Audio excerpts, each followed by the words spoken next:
Fala pessoal, mais um vídeo aqui no nosso canal. Alguns assuntos para falar com vocês hoje aqui. Eu nem sei como é que vai ficar a thumbnail do canal, a capa do vídeo, mas eu vou falar sobre alguns assuntos com vocês aqui. Estou gravando antes de fazer a thumbnail.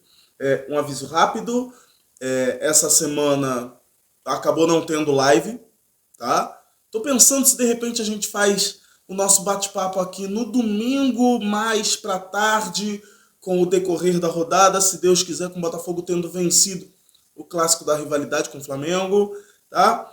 Vou pensar ainda, comentem aqui embaixo se vocês aceitariam uma live no domingo, pra gente não ficar sem a nossa live essa semana, né? Acabou acontecendo alguns acidentes, acabaram acontecendo alguns acidentes, e aí a live acabou ficando meio que adiada. Então comentem aqui se vocês querem, se vocês topam uma live, uma troca de ideia entre a gente no domingo, ou se vocês querem deixar para de repente quarta ou quinta-feira que vem, tá? Comentem aqui embaixo. Mas vamos falar sobre alguns assuntos com vocês.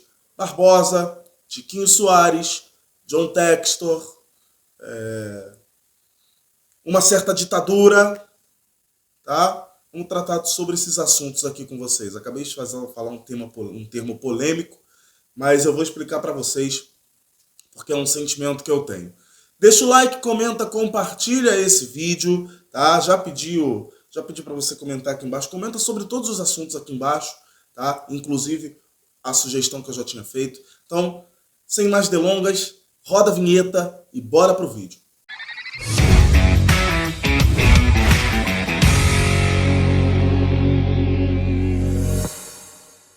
Vamos lá, gente. O último vídeo aqui no nosso canal foi exatamente este humilde ser humano que vos fala, comentando sobre a CPI, né, da manipulação de jogos e apostas, tá?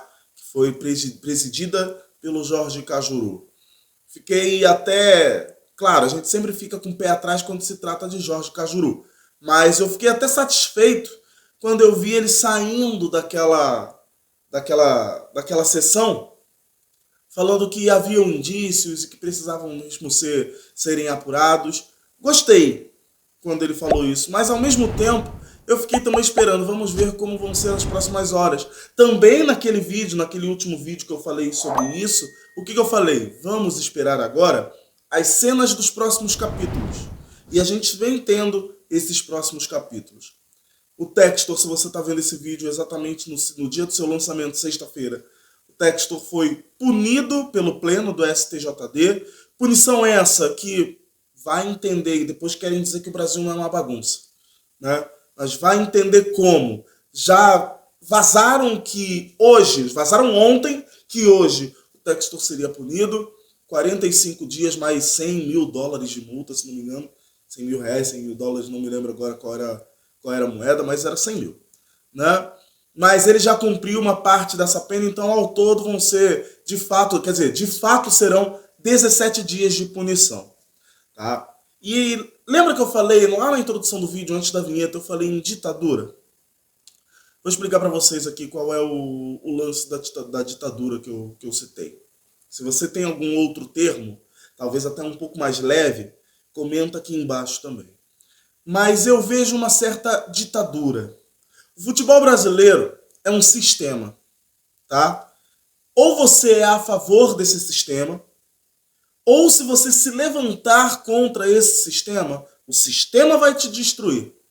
Para mim é assim que funciona o futebol brasileiro hoje. E isso para mim quer dizer que é uma ditadura. Quando você não pode se levantar contra um sistema, você está sendo vítima de uma ditadura. E aí, você vê a mídia paulista, Cajuru, a gente vê alguns comentaristas com um total descaso com a situação. Ninguém conseguiu entender, ou eles se fazem de burros, ou eles tentam manipular a gente. Porque, repito, em nenhum momento o Textor deixa claro que os culpados são o presidente do São Paulo ou o presidente do Palmeiras. Ele só deixa claro que há uma certa um certo vício no apito brasileiro que faz com que deva-se ter uma investigação.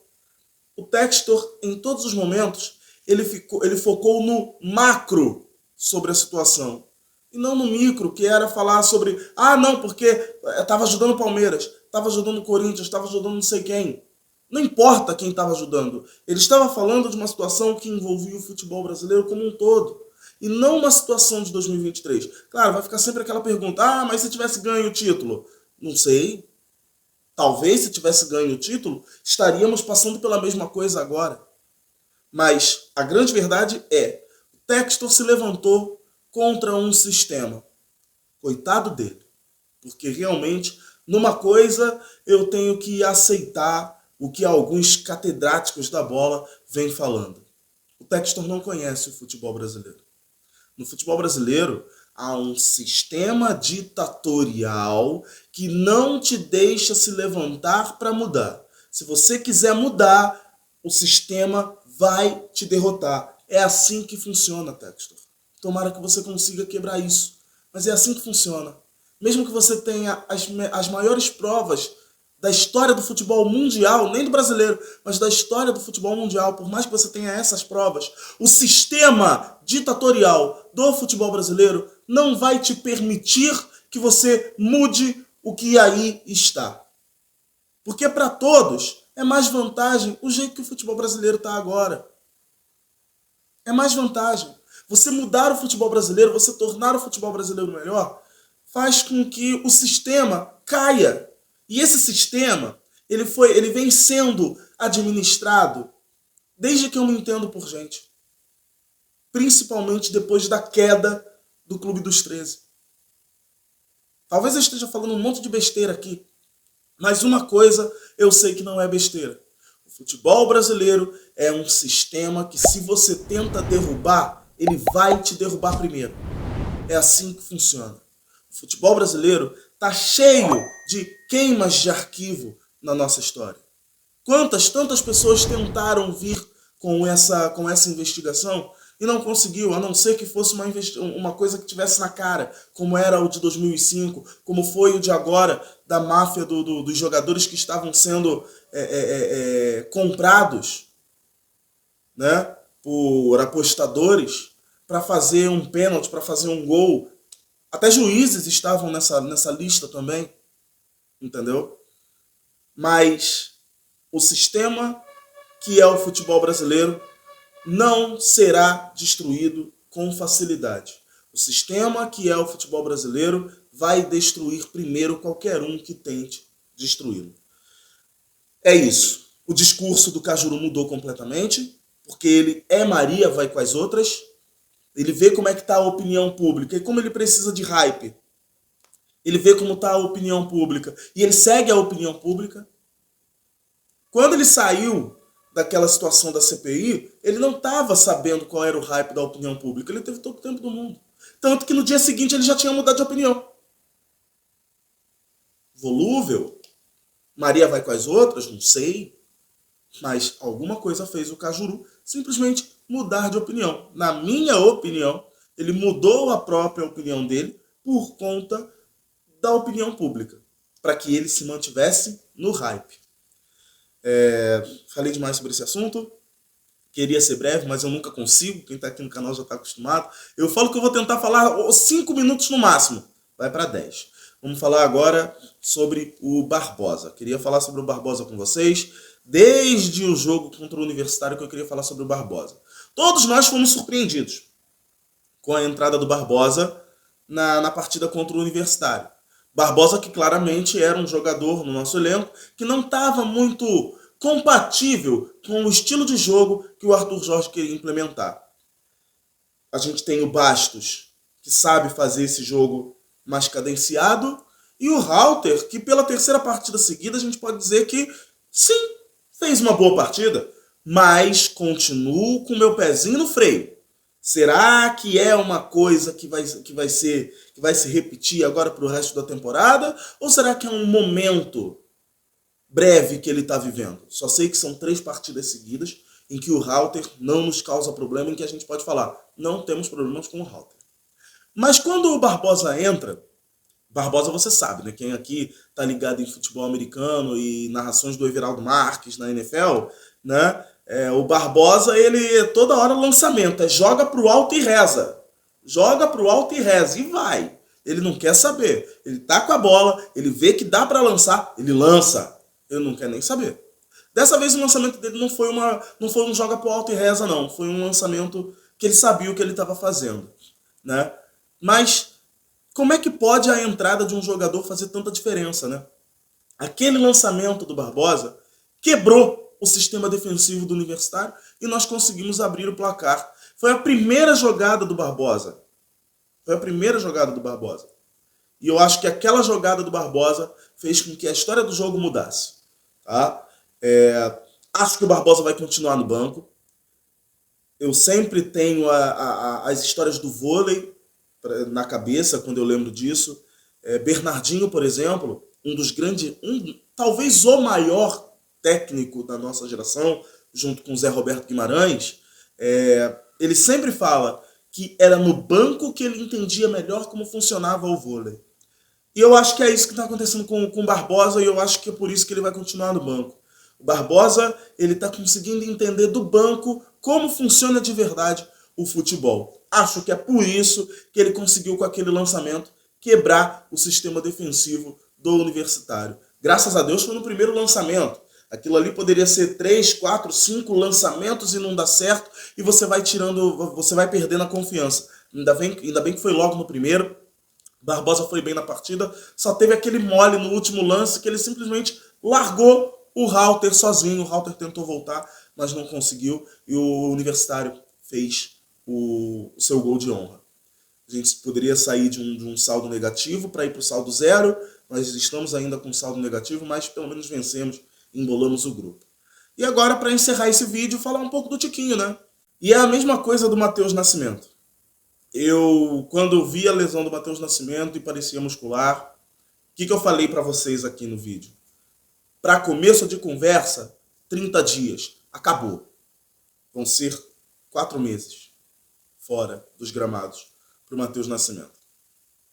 Mesma coisa, Tiquinho Soares. Essa aí eu vou passar um pano pro departamento médico do Botafogo.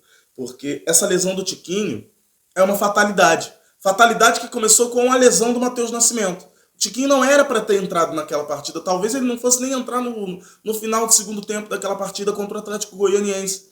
Mas ele teve que entrar e ali eu acho que talvez ele tenha sido estourado. Tá? Então vou passar um pano aqui rapidamente pro departamento médico do Botafogo, porque o Tiquinho não está lesionado por culpa do departamento médico. O Tiquinho está lesionado por conta de uma fatalidade, tá? E é a mesma coisa que eu pensei. Esse eu não falei com vocês, estou falando até atrasado, mas foi a mesma coisa que eu pensei. Cara, lesão muscular de novo. Para começo de conversa, 30 dias. E ficamos sabendo hoje que o Tiquinho Soares vai ficar de 4 a 6 semanas parado. Olha, dos males o menor. Eu imaginava, porque como eu falei, para começo de conversa 30 dias, eu já estava imaginando 60. Ainda bem que vão ser 6 até 6 semanas. Graças a Deus. Que o Tiquinho volte bem, dos males o menor, repito. Que o Tiquinho volte bem, que ele volte diferente do que aconteceu em 2023, né? Que ele teve a lesão, voltou e não conseguiu jogar o seu melhor futebol. Que ele volte dessa lesão conseguindo exercer o seu melhor futebol. Então o Tiquinho se prepara, se cuida, tá? E se recupera o mais rápido possível. Grande recuperação para você, que Deus te abençoe sempre e que você volte o mais rápido possível. Vamos ver como é que vai ser a situação agora, né? Teoricamente, a gente pode ter ali uma inversão de papéis a todo momento da partida, é o que eu faria, uma inversão de papéis a todos os momentos. O Júnior Santos deve jogar centralizado, mas ele precisa fazer essa troca com o Eduardo, porque fazendo essa troca com o Eduardo, ele pode fazer a ponta um pouco, que é o que ele gosta de fazer. Então, ele podendo fazer, vou virar aqui, ele podendo fazer isso aqui, ficar atrás do Eduardo e voltar para a ponta e deixar o Eduardo jogado lá na área como um falso 9, pode ser uma boa. Então, dá para fazer essa troca, Eduardo e Júnior Santos. Mas não era pra gente estar passando por isso, né? Não era pra gente estar passando por isso. Era pra cada um estar jogando na sua posição, era pra cada um estar confortável na posição que gosta de jogar. Mas uma fatalidade acabou fazendo com que o Tiquinho tivesse essa lesão. Repito, tomara que o Tiquinho se recupere o mais rápido possível. Deixa o seu comentário aqui embaixo, falei pra caramba. Eu juro pra vocês, gente, eu tava na cabeça de falar 10 minutos, já vai dar 16. Desculpa, né? Mas deixa o like, comenta, compartilha. Vocês que estão aqui já me conhecem, eu falo pelos cotovelos, eu sou chato. Desculpa por não ter tido a live essa semana. Comenta aqui embaixo também se vocês querem uma live de repente no domingo, mais pro meio, final da tarde, ali vendo como é que vai ser o desenrolar da rodada do Campeonato Brasileiro, em que, se Deus quiser, o Botafogo vai se manter ali, pelo menos no top 3 do Campeonato Brasileiro. Tudo vai dar certo, tá bom? Grande abraço para vocês, esse é o vídeo de hoje, vídeo feito, vídeo entregue. Valeu, fui!